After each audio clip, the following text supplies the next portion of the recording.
வணக்கம்.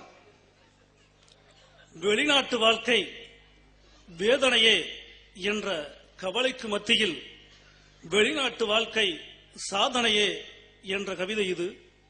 கவிதையின் தலைப்பு என் வெளிநாட்டு வாழ்க்கை. தெரியாத ஊர், அறியாத மொழி, புதிதான சூழல், புரியாத சுற்றம், அனைத்தையும் தாண்டி நாம் அன்றாடம் வாழ்ந்து கொண்டிருக்கிறோமே. முதலில் வெளிநாட்டில் வாழ்வோரெல்லாம் தகுதியானவர்கள் அல்ல, பிறருக்கு வாழ்க்கையை கற்றுக் கொடுக்கவும் தகுதியானவர்கள். இங்கே முடிந்தால் சாப்பிடுவோமே தவிர 3 வேளையும் சாப்பிடுவது கிடையாது. முடி வெட்டினால் கூட ஒட்ட வெட்டுவோமே தவிர ஒருபோதும் விட்டு வெட்டியதில்லை. இது எங்களின் கஞ்சத்தனம் அல்ல.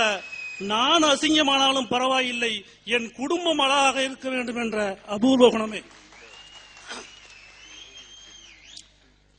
பக்கத்து தெருவில் பட்டிமன்றம் நடந்தாலும், தெருமுனையில் தேவாரம் திருவாசகமே சொன்னாலும் காது கொடுத்து கேட்காத நான் இங்கே காசு கொடுத்து காத்து இருக்கிறேன் என்றால் வெளிநாட்டு வாழ்க்கை என் தமிழ் உணர்வை தட்டி எழுப்பி இருக்கிறது என்றுதானே அர்த்தம்.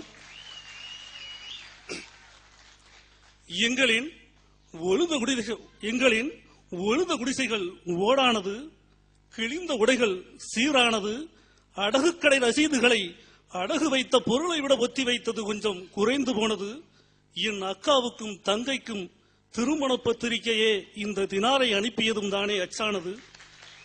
ஆக அப்துல் கலாம் கனவு காண சொல்லி வெற்றி பெற்றோர் உள்நாட்டில் எத்தனை பேரோ எனக்கு தெரியாது, வெளிநாட்டில் உள்ள அத்தனை பேரும் என்று அனைவருக்குமே தெரியும். இங்கே சைவம் அசைவம் கிடையாது. ஐயர் என்னோடு ஆட்டுக்கறி சாப்பிடுகிறார். இங்கே ஜாதி மதங்கள் தடுக்காது. முருகன் முகமதுவை மச்சான் என கூப்பிடுகிறார். இங்கே கலவரங்கள் கிடையாது. கர்நாடகக்காரர் கூட பாணி செய்ய என்கிறார். இங்கே பயங்கரவாதமும் நிலவாது. பாகிஸ்தான்காரர் என் பக்கத்து அறையில் தான் இருக்கிறார். இதன் மூலம் நாங்கள் உள்ளூர் ஒற்றுமையை மட்டுமல்ல உலக ஒற்றுமையையும் காக்கிறோம் என்று உறக்க சொல்லிக் கொள்கிறேன். வீட்டில் விசேஷமோ நாட்டில் பண்டிகையோ உற்சாகத்தை அடைக்கணும். வீதியில் நல்லதோ வீட்டில் கெட்டதோ உணர்வுகளை அடைக்கணும். ஆங்காங்கே ஐஸ்வர்யா ராய்கள் அலைகின்ற போதும் ஆண்மையை அடைக்கணும். எத்தனையோ அப்பாக்களை குழந்தைகள் அங்கிள் என்ற போது நினைத்து நினைத்து எங்களின் அழுகையை அடைக்கணும். ஆக ஆசிரமங்களிலெல்லாம் சாமியார்கள் அக்கிரமங்களை அரங்கேற்றும் போது ஐம்புலன்களையும் அடக்கியாள்வது அயல் நாட்டில் இங்கே அமர்ந்திருப்போர் மட்டும்தானே.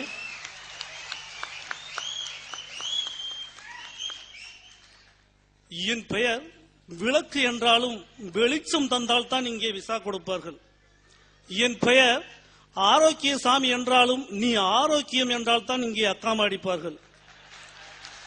என் பெயர் நல்லவன் என்றாலும் வழக்கு இல்லை என்றால் தான் இங்கே வழி அனுப்பி கூட வைப்பார்கள். ஆகவே நாங்கள் திடம் வாய்ந்தவர்கள் மட்டுமல்ல, உலகில் எங்கும் வாழ தரம் வாய்ந்தவர்களும் கூட. என் குடும்பம் விவசாய குடும்பம். ஆனாலும் அவர்கள் மழையின் வருகையை விட என் வருகையைத்தான் அதிகம் எதிர்பார்த்து காத்திருக்கிறார்கள். என் கிராமம் பட்டிக்காட்டு கிராமம்தான். ஆனாலும் என் நினைப்பு போன் வீட்டா குடித்தாலும் ஊரில் போண்டாவுடன் ஒரு டீ கேட்கவே துடிக்கிறது. என் படிப்பு பட்ட படிப்பு என்றாலும் என் எழுத்துக்கள் கம்ப்யூட்டரில் எழுதுவதை விட ஊரில் கை நாட்டுக்காரருக்கு ஒரு கடுதாசி எழுதத்தானே துடிக்கிறது. என் வயது நரைக்கிற வயது. ஆனாலும் ஆசையெல்லாம் ஓய்வெடுக்க விரும்புவதை விட ஊரில் 1 கிலோ அல்வா வாங்கத்தானே அலைகிறது. இப்படியாக அன்றாடம் அழுத்து போய் வாழ்வோருக்கு மத்தியில் ஆவலோடு அனுபவிக்க வாழ்வது அயல்நாட்டு வாழ்க்கை மட்டும்தானே. வியர்வை சிந்திய காசு. வெளியில் நின்று ஒரு சிகரெட் குடித்தால் பந்தா பண்ணுகிறான் என்றான் என் பக்கத்து வீட்டுக்காரன்.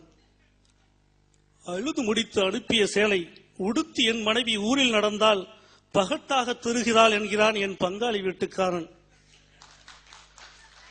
குப்பூசை தின்று கொடுத்து விட்ட பணம் குடியிருக்க ஒரு குட்டி இடம் வாங்கினால் வெளிநாட்டு பணம் விளையாடுதோ?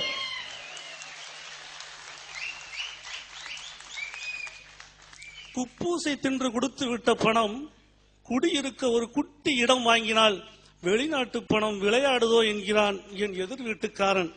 இப்படி பொழுதுபோகாத பொறாமைக்காரர்களுக்கு மத்தியில் பழுதுபடாமல் பத்திரமாக இருப்பதால் பொறுமைக்கு எடுத்துக்காட்டாய் இந்த பொக்கிஷங்களை சொல்லலாமே. பூமிக்கு காற்று புயலை தந்தது, பொறுத்து கொண்டோம். ஏனென்றால் அதுதான் நமக்கு மூச்சையும் தந்திருக்கிறது. பூவையருக்கு பிரசவம் வலியை தந்தது, சகித்துக் கொண்டோம். ஏனென்றால் அதுதான் நமக்கு வாரிசையும் தந்திருக்கிறது.